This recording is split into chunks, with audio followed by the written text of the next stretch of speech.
Assalamualaikum warahmatullahi wabarakatuh. Selamat malam, selamat siang, juga selamat pagi Bapak Ibu. Alhamdulillah, semoga kita selalu dalam lindungan Tuhan dan juga selalu banyak rezeki, diberi kesehatan, amin. Oke Bapak Ibu, di sini saya akan membagikan satu aplikasi, yaitu aplikasi inventaris barang. Tentunya di dunia pendidikan atau di lembaga-lembaga yang lain, inventarisir barang perlu ditingkatkan, perlu dicatat. Sehingga di sini saya akan membagikan aplikasi inventaris barang. Nanti Bapak Ibu bisa download di kolom deskripsi secara cuma-cuma atau secara gratis. Begitu pula yang belum subscribe, silahkan subscribe, like, komen, dan silahkan Bapak Ibu yang ingin mendapatkan atau ingin dibuatkan aplikasi silahkan berkomentar di kolom komentar di video atau di channel saya. Oke Bapak Ibu, di sini saya nanti akan jelaskan atau saya demokan bagaimana cara untuk menjalankan aplikasi tersebut, yaitu nanti Bapak Ibu di sini tentunya barang-barang yang ada di lembaga atau di instansi Bapak Ibu sudah ada fotonya atau bisa difoto, dikumpulkan nanti untuk bukti atau untuk diupload dalam aplikasi ini.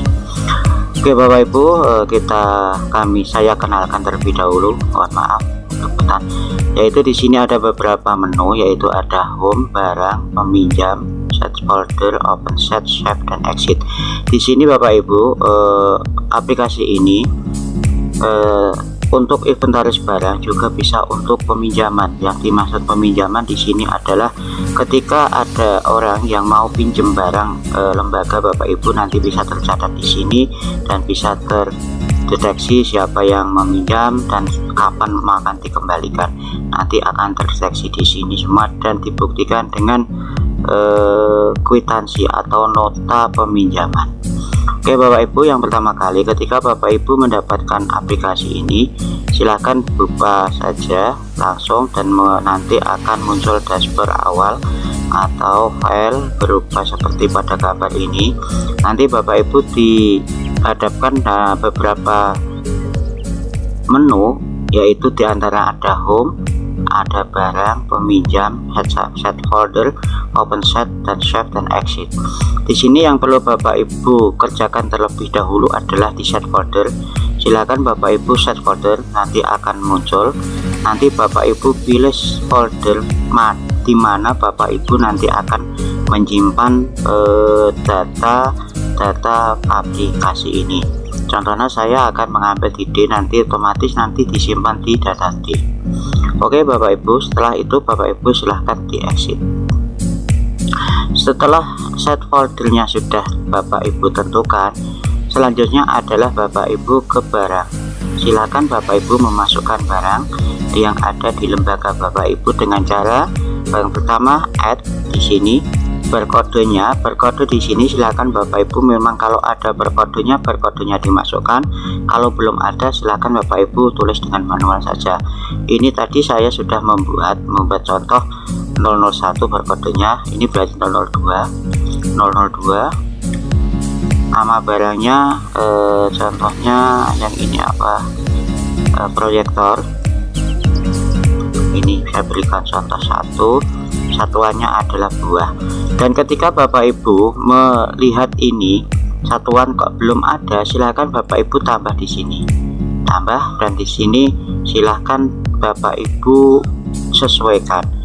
Buah, kotak, lusin, batang sudah ada. Kalau di sini sak belum ada, sak sudah ada. Contohnya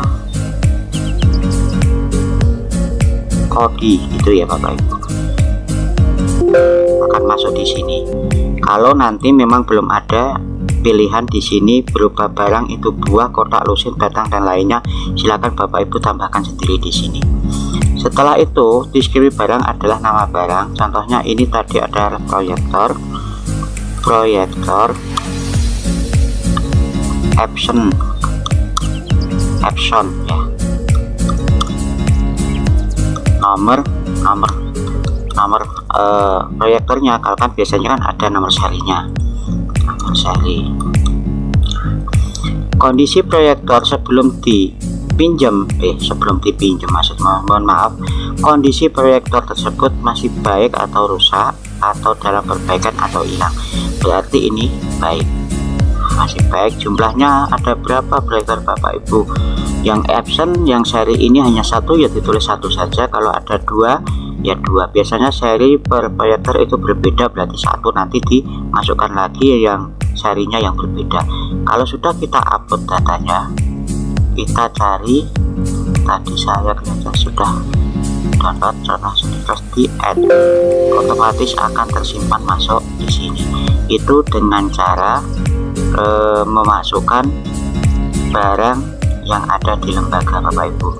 Kalau memang ingin diupdate, silahkan diupdate. Ini tadi ada jumlah 1 laptop ya, update akan berubah, ini ada 1. Ini gambarnya di sini sudah muncul. Kalau sudah Bapak Ibu, nanti ini kan barang kita sudah kita masukkan semua. Sekarang peminjam, kalau memang ada yang meminjam, silahkan Bapak Ibu klik di sini add, terus nomor pinjam ini Bapak Ibu silahkan new dulu biar muncul nomor peminjam di sini dulu, new. Setelah itu Bapak Ibu silahkan tentukan tanggal peminjamnya. Contohnya tanggal peminjamnya kok hari ini tanggal 22, silahkan diklik saja tanggal 22.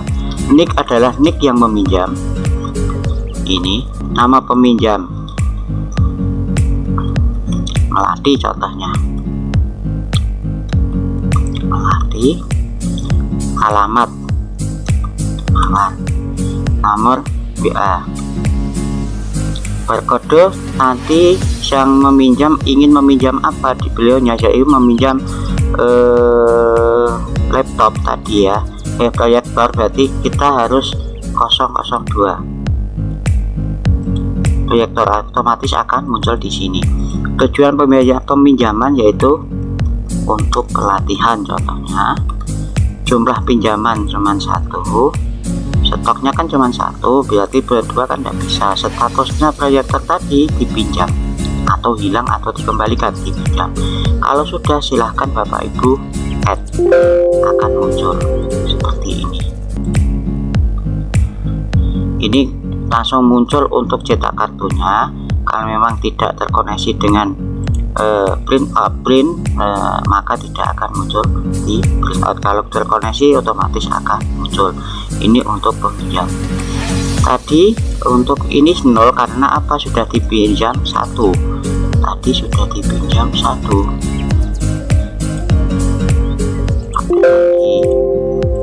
Berarti ada 2. Ini sudah dipinjam tadi ya, 2 akan berubah. Dan selanjutnya Bapak Ibu silakan, semua barang bisa dimasukkan di sini, apa saja add, terus barcode-nya seperti tadi. Silakan Bapak Ibu untuk mengisi nomor barcode-nya. Jika memang sudah ada barcode-nya, silakan Bapak Ibu masukkan barcode barang tersebut. Ini peminjam. Untuk peminjam ini kalau memang mau mengembalikan juga sama, diupdate juga bisa. Ini nanti dikembalikan atau hilang, yang pinjam maksudnya.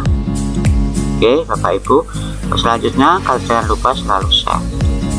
Aplikasi ini sangat sederhana, tapi di sini banyak fitur dan banyak manfaatnya bagi lembaga ketika ingin menyimpan atau menginventarisir barang biar bisa kebaca di semua lembaga, di semua inventaris lembaga, untuk mengetahui barang yang hilang, rusak ataupun dipinjam. Bisa diketahui dengan data yang ada di sini. Ini all data, dipinjam ini diklik saja, nanti Bapak Ibu akan melihat yang meminjam. Yang dikembalikan belum ada karena belum ada yang mengembalikan. Hilang nggak ada karena tidak ada data hilang. Kalau all data akan masuk punya barang berapa, nanti akan terkoneksi atau tercatat dalam dashboard ini. Dipinjam 2. Nah, ini. Oke, Bapak Ibu, cukup sekian. Semoga aplikasi ini bermanfaat. Mohon maaf kiranya untuk tutorial kali ini agak belepotan, tidak seperti biasanya, terkendala dengan cuaca dan yang lainnya. Semoga bermanfaat. Silahkan dibagikan jika bermanfaat. Jangan di skip ketika nonton video, biar nanti ketika Bapak Ibu untuk memasukkan data tidak ada yang ketinggalan, tidak ada yang error. Cukup sekian. Assalamualaikum warahmatullahi wabarakatuh.